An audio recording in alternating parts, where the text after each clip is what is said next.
Hello and welcome back to the Rugby Connection podcast by the fans for the fans. In a week where we've had no Six Nations, we've gone back to club duties, and we've had some pretty interesting stuff going on. Obviously, I'm joined by Murray. How are you, mate? Hey, I'm all right. How's you?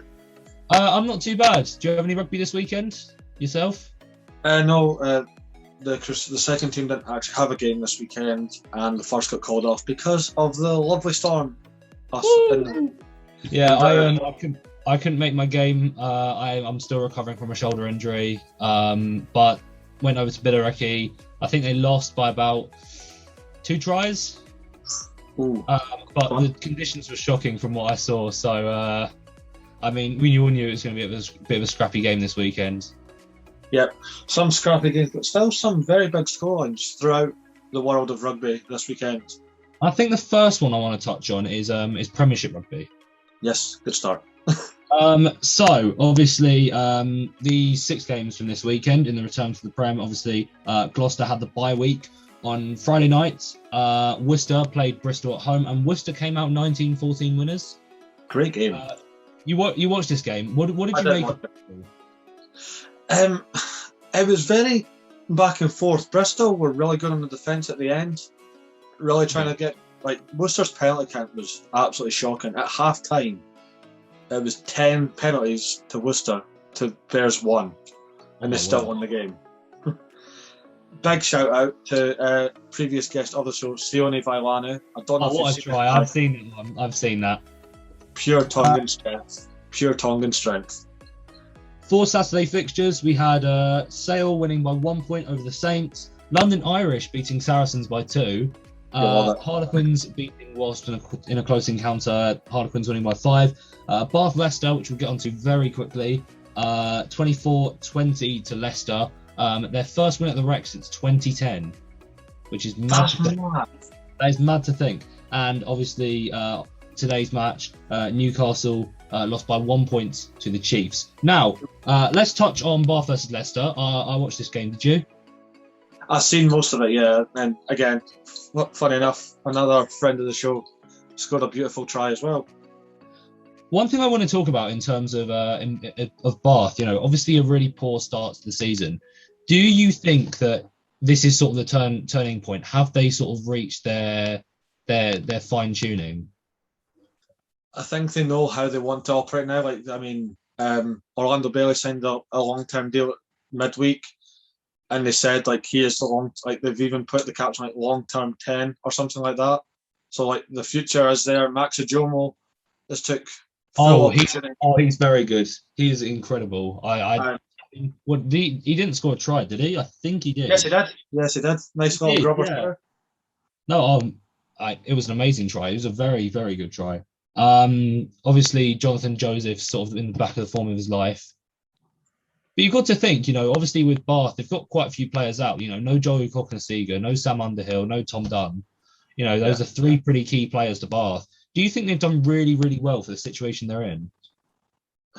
I think they've turned it around fairly quickly because we were talking before Christmas, and they had 70 put on them twice within a month, which you don't want to see on any team. But I think now that they know they've got a new coach coming in, all the shackles are off. Play how you want, almost. Yeah, and obviously they have sort of they fine-tuned. They've got a bit of a turnaround. There are some really, really good young players coming through, and I will talk about one. I want to talk about. Obviously, I've watched him in the Sevens for quite a while. Will Muir. Will Muir is fantastic. He is an amazing player. I mean, he was amazing on the Sevens, amazing for Bath. Do you think that they've really sort of just sorted out the back line? Do you think that they've got that pretty spot on? I think they have now, yeah. And then when Thorkin Singer comes back from injury, he'll just slot right in and they'll be all guns blazing almost. I mean, to name that whole back line, Ben Spencer, Orlando Bailey, or Danny Cipriani, Ajomo Joseph, Rocket Daguni, Muir, Cameron Redpath, and Tom de Glanville. That is a stacked backline. And then you've got Tom de Glanville as well, who's still out injured. Of course, yeah. He's fantastic at fullback. That's strange. Obviously, we're talking about Bath. Going on to Leicester, Yeah. They've got quite a few players out due to Six Nations. Mm-hmm. Do you think their squad depth is something that's going to help them over the line when it comes to winning the league? Leicester, I don't think so, no. I don't know why. I feel like if they had all their heavy hitters, it would have been a much more convincing win for Leicester. I see what you mean. Obviously, they're missing, George Ford, who's been probably the best player in the league so far. Yeah, this season. Freddie Stewart, who is the best fullback in England, 100%. Yep. Genji. They are missing some big hitters, but you have got to remember, who they have actually still got in the club already. Just to name a few: Ndani Nandolo, Julien Montoya, Harry Potter's been really, really good. Jasper Visa, Snyman, Vigglesworth, and obviously the return of Chris Ashton. Oh no, Ashton! You were doing so well naming the good names. Oh, come on! I think I've still got to give a little bit to Chris Ashton because he was very, very good in his day.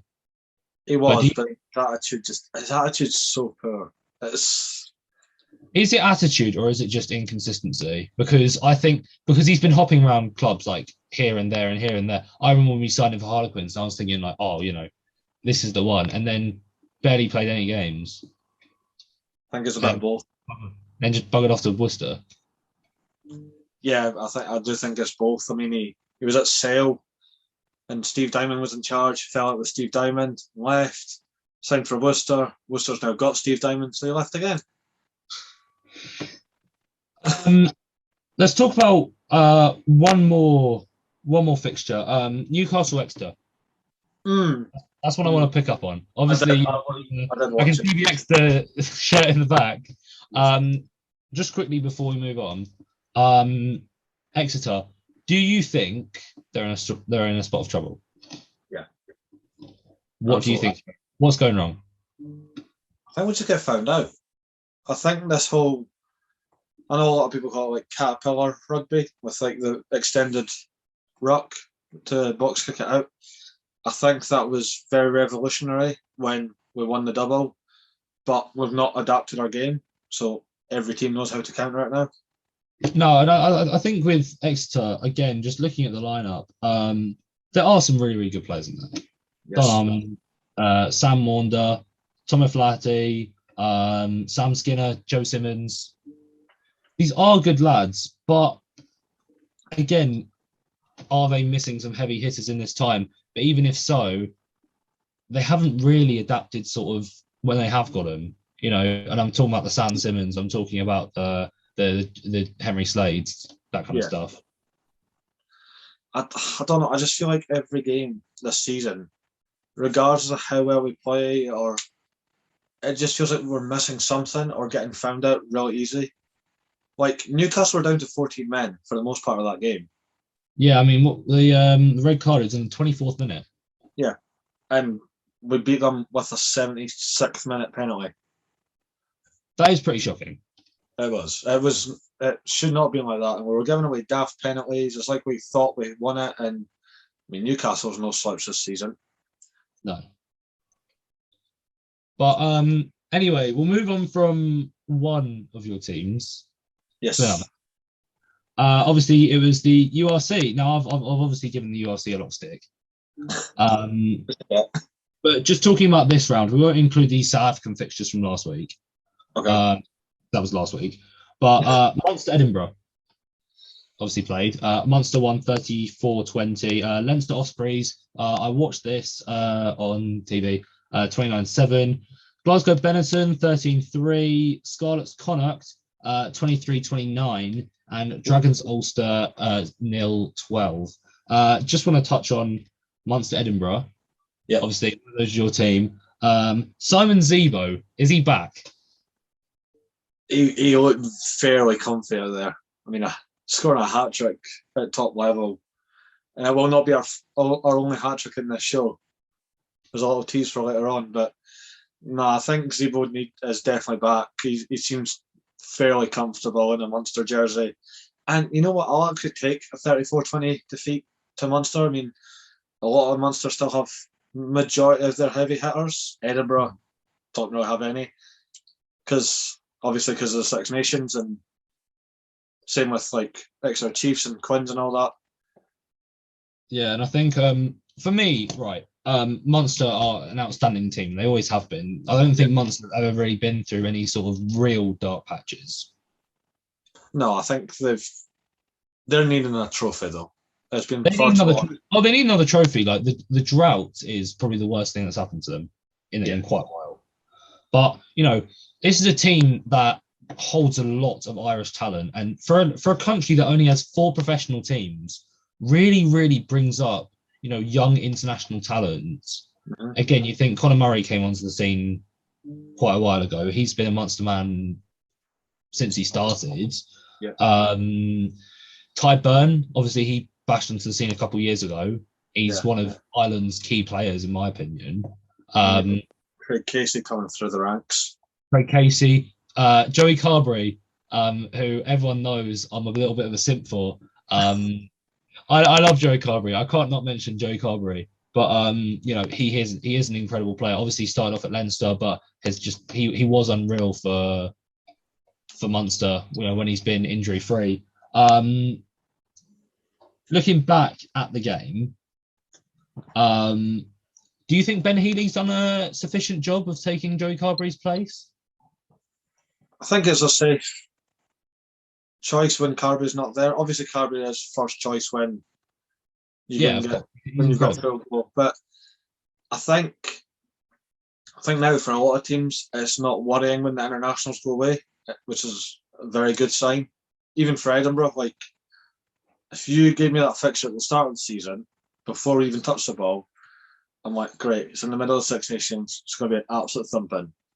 But it wasn't. 14 points. 14, I'll take that.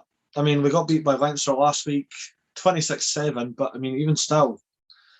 I mean, it leaves Munster 4th and Edinburgh 5th in the standings. Do you think that's sort of just a fair equivalent to where both teams are at right now? Yeah, because obviously like, Irish teams are famously well drilled right through the season, regardless if the big internationals are there. All of them have got a lot of depth. I'm talking like obviously Leinster have an incredible amount of depth. They could maybe a couple of years ago they could literally win the Pro 14 with their B team. Yeah, that's how much depth they have. Which is frightening when you think about it. Going on to obviously 2 Connacht fans in the RCP fold. Scarlets Connacht. Yes. Now Scarlets are a team that they're sitting 13th. It's not great this year. It's not great, but they gave Connacht a game. They did, yeah, absolutely. I mean, Scott Williams' try saver was fantastic. I didn't see it, but Connacht was so close to getting try of the season, and Scott Williams basically just went, "No, nah, mate." Nah. I just want to mention a couple of players. Jack Carty, unreal, absolutely unreal. Yeah, I mean, you're now Ireland's favourite son now, Harper, mentioning Jack Carty. I don't know how favouring it would be if we were talking about last week's Jack Carty substitution, but you know what I mean. No, Jack Carty, he's been unreal for Connacht this season. This is the first time I've really seen Connacht, you know, really push, if you know what I mean. Of course, they've always been every Irish province not there. They're just every Irish province is amazing. But this is the first time I've seen Connacht really push since they won the Pro 12. Yeah, that's fair. But then again, they'll get a big win on the road against like Scarlets. Granted, they've not had a great season, but they'll get a big win, and then they'll like trip up against, I don't know, like they did earlier in the season with Dragons and all that. It's so weird to predict this season. Yeah, and I think what's weird for Connacht is there aren't a lot of players that they've got in the Ireland squad. No. To mind, really, it's only Bundyaki and Matt Hansen. And Finlay Bellum coming off the bench for the most part as well. Yeah, so that's three just sort of basically off our minds. But then you've really got to think about, you know, are Connacht going to make that push when they're back, when those big three are back? I'd like to see I've always got a little soft spot for Connacht, but I can't see them doing like a drastic push. No, that's when fair the- enough. When those three, I think they'll be a bit more consistent with those three back regularly, but I can't see them getting a big massive push up the table. No, that's fair enough. Quickly before we move on, Dragons Ulster. Not, Yeah. I wouldn't say it's too convincing for Ulster. No, I would expect better from us. Ulster have been Well, quite 12-0. fairly dominant.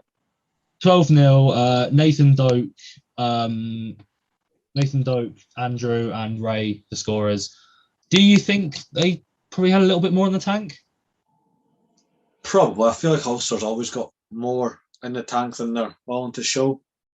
That's fair enough. And I've seen really good performances from them this season. Yeah. You know, some earlier. And obviously, again, they've got players missing.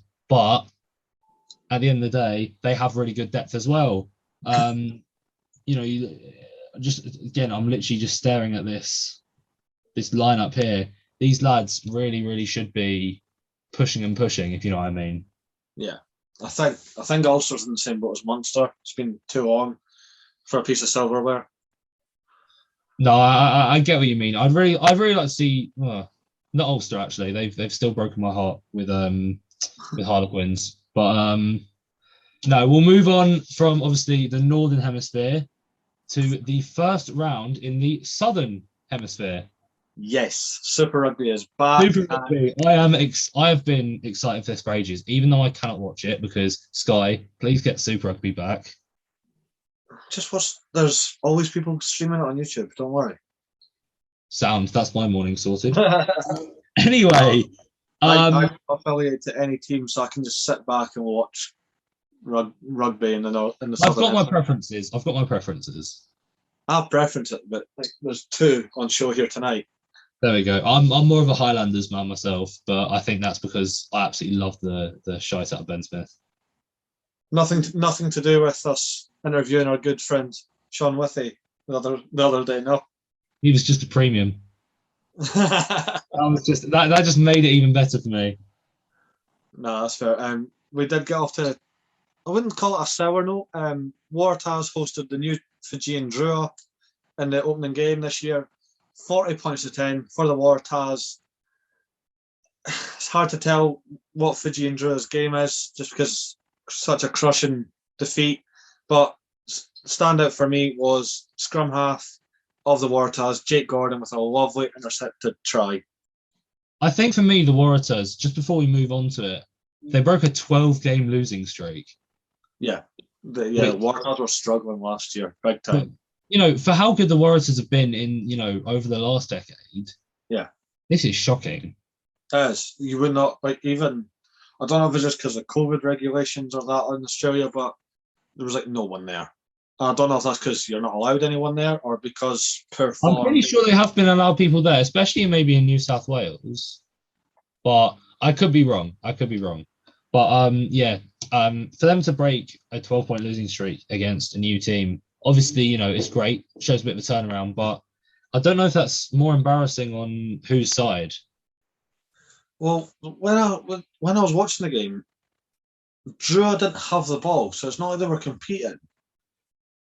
Realistically, it should have been a lot. I think it should have been a lot more for the Waratahs, just considering how much ball time they actually had.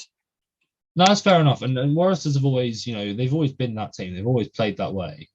Yeah, they've always go big or go home sort of team. Exactly, but you know, just where do you think it's gone wrong, like in recent years? Attitude, maybe. I don't know. It's just for me, and as much as I don't like the man, I don't know if this is a bit of a change around since the whole Izzy Folau thing, because that's when I sort of sensed it start going down. I don't think that helped. Oh no, it didn't, 100%. But looking at the lineups, how many of these Waratahs do I actually know? Not many. Not many. Jamie Roberts on the bench. That's it. Jamie Roberts. Yeah, love to see that. Yeah, exactly. But you think, they used to have Curtly Bill, they used to have Izzy Folau, Bernard Foley, Michael Hooper. Hooper's still there. I think he's just getting his nice little time off. But yeah, that's fair enough. But where are they? When Waratahs have needed them most, where are they? Yeah. Yeah, I don't know how good it's looking for them. Another team of where have they gone? Brumbies, leaving it to the 78th minute to beat Western Force. Brumbies have always been a bit of a funny one for me. I don't know. They never used to be like properly standout in like when I was ever watching them, right? Yeah. They always used to pull off the results, if you know what I mean. Proper scrappy, nitty-gritty team, yeah. Yeah, exactly. They would get the job done. It's just so weird, because they used to have some heavy hitters as well. Like, I mean, they used to have Jesse Mogg at fullback, who is so underrated in my eyes. He was fantastic, and then just again, I think they're doing a lot of turnaround and getting a lot of youngsters through. But yeah, I think maybe a few of these teams are just reassessing options. Like, obviously COVID's been a bit of a disruptor. I can't say that too many teams are in transition phase because one of them's got to be like a heavy hitter. One of them's got to win. You know what I mean? Yeah. I mean, there is still one Australian team pulling their punches, and it is the Queensland Reds. Last year's Super Rugby champions. They've always been like that. They have always been like that. 23-5. And I said it last Super Rugby. I'm saying it again this year. I want James O'Connor to be the Australian captain. When Michael Hooper calls it quits, I don't think he ever will. He's got the engine to go forever. I would like to see James O'Connor at least run out as leader one game for Australia. I just think it'd be the perfect redemption story. No, of course. And, I do judge a team by its lineup just a little bit more. Looking at these names, Taniela Tupou, who I think is one of the, the heaviest great ball carriers in the world. Absolutely. But went from hero to villain in this game. Scored the opening try, people loved it, and then got a sin bin for like an elbow to the head. And if we're gonna talk about that sin bin, did you see the seat he had to sit on? Yes, I did. It was tiny. Get the man a bigger seat. He genuinely almost had his bum on the ground. Like that was. I'm not sure what the lads at the ground were doing, but 2 all New Zealand clashes. Yep. It just hits differently watching the New Zealand boys. I don't want to show any bias, obviously, but I've always enjoyed the New Zealand teams. Like Super Rugby Aotearoa was one of the most amazing competitions I think I've ever watched. Like back in 2020. Oh, it was so good, and it was the first one in lockdown, like during the pandemic. Is what we all needed, really, as well. Yeah. But which game do you want to talk about first? Go on. We'll start with the Chiefs. Okay. Nice, comfy win over the Highlanders. Sorry, Harv. 26-16. Sam Payne getting on. Josh Riley is this his debut for the Chiefs? Yeah, first start for the Chiefs, yeah. Against his old team. It's always going to happen, isn't it? And Mr. Brodie Retallick stealing the show with an absolute filthy offload. Second rows shouldn't be allowed to do that. Yeah, but Brodie. Yeah, Brodie Retallick is one of the most amazing second rows I think I've ever seen. Oh, absolutely. Sam Cane, nice to see him back from after. It feels like ages. I know he was with the All Blacks in the autumn, but I think he was meant to be like the next Richie McCaw. He got a little try on return though, so yeah, nice. And he's vice captain this year with Brad Weber for the Chiefs, so definitely take it. Yeah. And then Crusaders against Hurricanes. 42-32. Jesus. What a game. It was so good. I mean, Leicester, Faingat Anuku, hat-trick for the Crusaders. He was everywhere. He scored one try, which was very winger-esque, like just pass. He gets it, but his first try, he came off the wing and got into the middle and just powered over. his hat-trick try came from a line-out. And, not all doom and gloom for Hurricanes, because Geordie Barrett, shrugging off Severis, is going to live rent-free in my head for a while. Oh, he is incredible. I don't want to say it, but I rate him more than his brother. I've always loved him. What did Scott ever do to you? I meant Bodie. No, I've always loved watching Geordie Barrett. I think while I've always sort of backed the Highlanders, I've always loved watching the Hurricanes purely because of Geordie Barrett. That's fair. I mean, I think growing up, obviously, Crusaders were easy to like because Dan Carter, Richie McCaw, Kieran Reid. Oh. But I think now I'm just going to stick to the same team name going forward. It's nice and easy. We'll just stick with Chiefs, and for jerseys this year, Chiefs win. Just for that, just jersey here alone. I'm gonna come out and say it. It's controversial. I don't like it. I've seen your face drop, and that just had me gone. That's fine. It's the best bit. We've all got rugby opinions. It's all good. No, that's fair enough. I'm not crying. You are.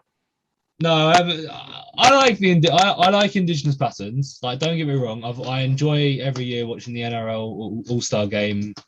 Maori Indigenous, those kits are lovely. When the Just a little plug for that because that came up last week. That was a fantastic game to watch as well. That was an incredible game. Just a little plug there. Also, the old Australia Indigenous jerseys. When they used to wear them during the autumn. Oh yeah, I like the green one that they wore last year. It was so nice. Yeah. Oh wait, you talking about the green one? Green with white? Yeah, I like that. Oh no. I'm talking about the yellow with the green Indigenous patterns. I'm talking about 2019. Oh, the World Cup one.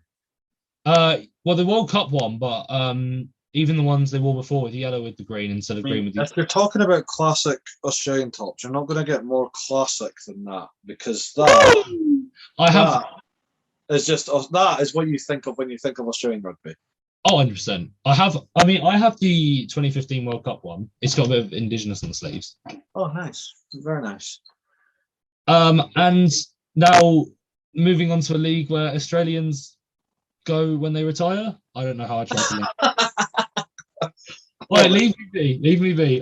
The top 14, I'll quickly go through this. But this round isn't over because there's a game in 40 minutes, the last game of the week. They'll have to do a late one in France, don't they? Pau beat Toulouse 27-22. Stade Francais beat Biarritz 65-19. I've seen that. Nani Ramape tearing it up in Paris. Toulon beat Perpignan 29-18. Castres beat Lyon 19-17. Brive Montpellier draw 16-16. And La Rochelle Clermont, La Rochelle winning 31-27.